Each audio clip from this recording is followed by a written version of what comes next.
que no se pueden predecir, no, que ocurren en cualquier momento. Absolutamente no se pueden predecir. Ahora, Japón, los técnicos están trabajando en esto y justamente han hecho perforaciones precisamente en el punto de subducción de las placas tectónicas. Han hecho algunas perforaciones para conocer cuánto tiempo surge la energía para producir un terremoto, un movimiento sísmico. Entonces, lo que han hecho hasta este momento es calcular aproximadamente en unos 10 segundos.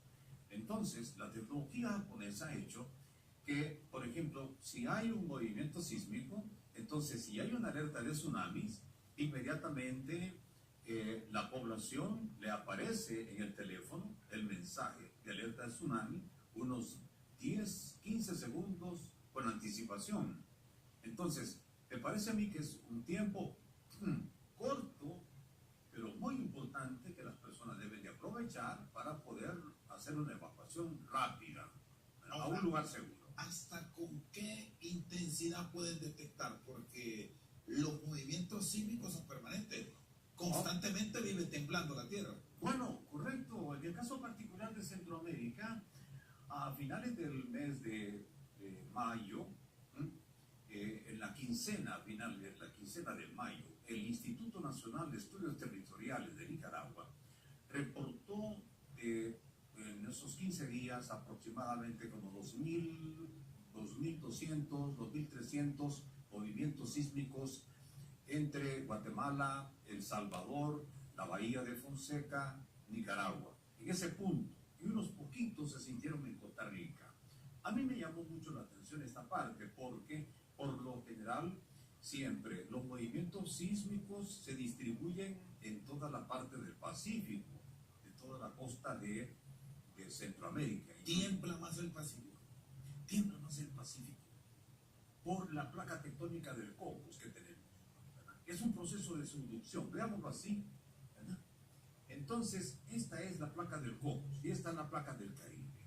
Entonces, nosotros prácticamente estamos como cabalgando sobre la placa del Cocos. Entonces, la placa del Cocos se está subduciendo, se va y va directo al magma, a la profundidad de la tierra, se va hundiendo. Y luego esto queda aquí. Entonces, cuando esto se llega a trabar, entonces empieza a hacer una vibración y ahí es donde se producen algunos movimientos sísmicos que son registrados por aparatos sumamente sensibles que tiene, por ejemplo, en este caso INETER.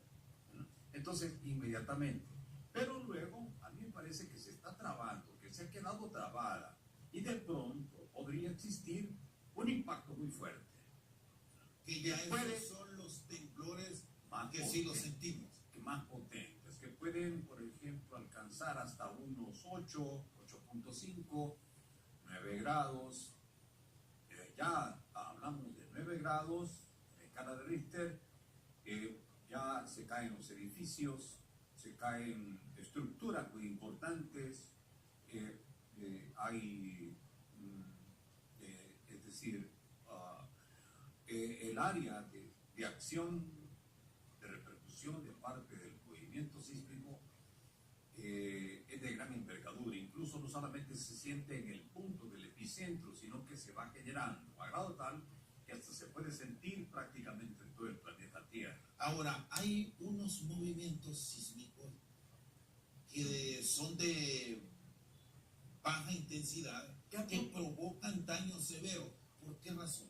Bueno, dependiendo del tipo de roca y el punto donde sea ubicado. Por ejemplo, si es en una zona rocosa, no hay ningún tipo de problemas, ¿no? Porque la roca ligeramente lo sostiene. Por ejemplo, un terremoto de 2.8, 2.93 grados en escala de Richter puede causar una catástrofe. Bueno, el caso del movimiento sísmico ocurrido el 29 de mayo del año 2009, de 7.2 grados, fue una alarma a nivel mundial. Y los científicos se preguntaban qué pasó con Honduras y que no hubo desastres tan monumentales. Se cayó una trocha, ¿te acuerdas? Del puente de la Libertad en el Progreso. Ese ese fue el daño. Recuerdo que en la Universidad Pedagógica, allá en San Pedro Sula, hubo un agrietamiento en sus paredes, algunos vidrios de algunos edificios se quebraron. Creo que otros edificios, algunos hoteles, hubo también fisuras muy importantes.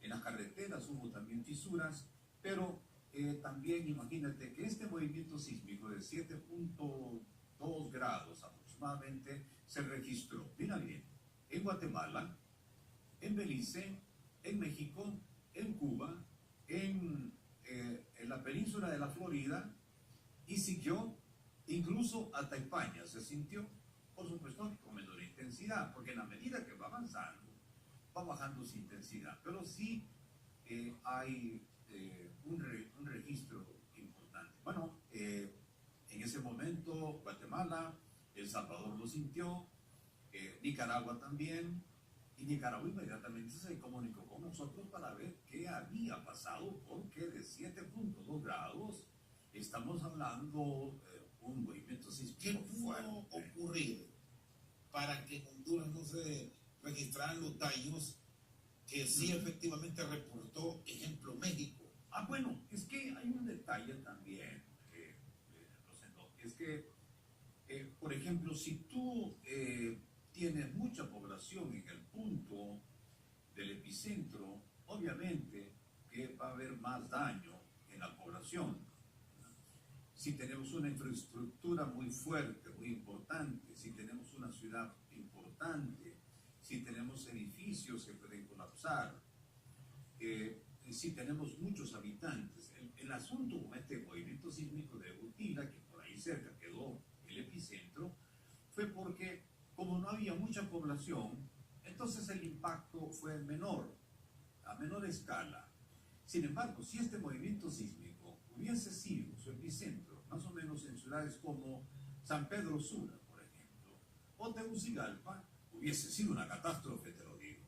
Se hubiesen venido abajo aproximadamente, bueno, no sé cuántos edificios, porque no sé cuántos puentes tampoco, pero hubiese sido un impacto muy importante. ¿Cómo está la construcción de Honduras? Ustedes, a nivel del Centro de Investigación de la Universidad Pedagógica, con ingenieros civiles, con arquitectos, pasan revisando las estructuras. ¿Cuál es la realidad de las grandes urbes del país? Bueno, nosotros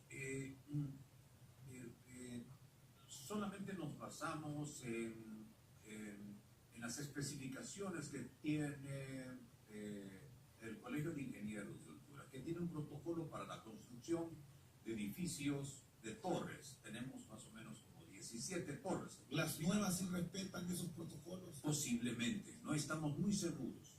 No estamos muy seguros. Ojalá que los sea viejos así. edificios tienen de alto riesgo. Eso sí. Por ejemplo, la iglesia catedral, iglesias que fueron construidas de lodo, algunos edificios que están en el centro de Tegucigalpa, por ejemplo, eran antiguos, posiblemente porque no fueron construidos así, en esa forma. El primer edificio que se construye para evitar una catástrofe, creo que fue Quincho León, el primer edificio antisísmico. Creo que el otro es, no estoy muy seguro, creo que es el edificio Midense Soto. Y de ahí no paso más. Los nuevas torres que se han construido actualmente en Tegucigalpa, desconozco si han continuado, si han seguido los procesos y las recomendaciones que ha dado el Colegio de Ingenieros. ¿Estamos preparados, Benny, a nivel del país, en las grandes ciudades, para enfrentar emergencias como la que vive Guatemala? No estamos preparados, Rosendo. Lamentablemente que no. Yo creo que OPECO ha hecho su propio esfuerzo, ha hecho algunos trabajos muy esporádicos para poder evacuar personas en ciertas ciudades, así de evacuación rápida. Pero ha sido muy poco, porque eso lleva mucho gasto en primer lugar y lleva bastante tiempo para poder organizar esto. Y además tiene que haber una conciencia de parte de la ciudadanía para poder participar, porque esto es una un asunto de colaboración, de colaboración. Entonces, a Copeco le resulta un poco difícil hacer este tipo de simulacros porque por la falta de apoyo de parte de la ciudadanía. No hay una cultura para hacerle frente el caso de un terremoto, el caso de la explosión volcánica, por ejemplo. ¿No? Pero aquí hay decisiones que como tal el Estado las debe adoptar. Ah, claro. Cuando habla de movilización, de desalojo, es por las buenas o por las malas, pero que se tiene que hacer, se hace. Ah, sí, claro. Mira, por ejemplo, durante el Beach, hicimos un trabajo de investigación en la zona de El Edén, en la falda sur del Cerro del Picacho. Nosotros hicimos un cálculo matemático con unos guatemaltecos y detectamos, por ejemplo, que esa zona, que anda aproximadamente como unas 400.000 toneladas métricas de tierra, se iban a desplomar. Y fuimos personalmente a tocarle la puerta a todas las personas que viven en este barrio del Edén, que desalojaran las viviendas. Y lo quisieron porque habían viviendas que estaban costando arriba de 1.5, 2 millones de lempiras, etc. Entonces, ellos estaban pidiendo indemnizaciones. Entonces, para sacar a estas personas de allí, significaba mucho dinero. Y no lo quisieron hacer. Y sin embargo, ahí hay una escuela también. Entonces, se quedaron allí. El argumento que ellos expusieron es que, bueno, nosotros tenemos mucho tiempo de vivir aquí y nunca ha ocurrido tal catástrofe. Entonces, las catástrofes pueden ocurrir en cualquier momento y en cualquier lugar. Entonces, no podemos decir exactamente aquí va a suceder un fenómeno físico. No lo sabemos para nada. Mire el Mount Helens en Estados Unidos. ¿Tiene que ver el cambio climático? ¿Hay algo relacionado con esa destrucción del medio ambiente del humano? Hay científicos que están más o menos aproximándose en este sentido. Hay algunos estudiosos de la NASA, por ejemplo, del USGS Geographic en Estados Unidos. Creo que hay otros estudiosos de la Universidad de Kentucky, de Minnesota, por ejemplo. Hay otros científicos de Dubái que están trabajando en esto. Están relacionando el impacto ambiental por lo siguiente, porque como los polos se están derritiendo, hay una carga de agua muy importante al mar, a los océanos. Entonces los océanos están creciendo, consecuentemente el peso del mar, el movimiento del mar, hace que se desestabilice en determinado momento el planeta. Entonces, lo están casi como aproximando, pero tienen un poco temor, tienen cierta reticencia como para poderlo hacer esa comparación, ¿verdad? Pero se están sacando estudios importantes. Está con nosotros esta noche al banquillo el geólogo nacional Juan Antonio Moncada. Una pausa, en breve continuamos.